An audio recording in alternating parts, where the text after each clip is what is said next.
বাধা দেওয়া হচ্ছে। আমরা করে আমাদের বক্তব্য নেই, আমরা তো দেশের নাগরিক, আমার তো বক্তব্য আছে, সেটা কেন স্বাধীনভাবে আমাকে বলতে দেওয়া হবে না? উনি দেশের নাগরিক, মন্ত্রী, পুলিশরা দেশের নাগরিক, যতই মাইনে বেশি পান, আমারও সমান বাঁচার অধিকার আছে এই দুনিয়ায়। একটা প্রকারের সমান বাঁচার অধিকার যারা জানে না যে ইকোসিস্টেম আছে, সবার সমান বাঁচার অধিকার আছে, তারা টাকা পয়সা আছে তাদের কাছে।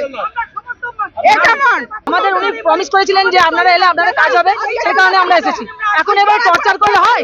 আমরা কেউ কিছু বলতে গেলে আমাদের তুলে বলছে, বাসে করে তুলে নিয়ে যাচ্ছে। আবার কি এগুলো এরকম করা উচিত ছিল?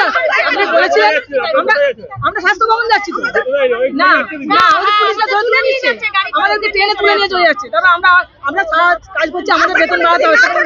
আশা করি না তাহলে চলবে।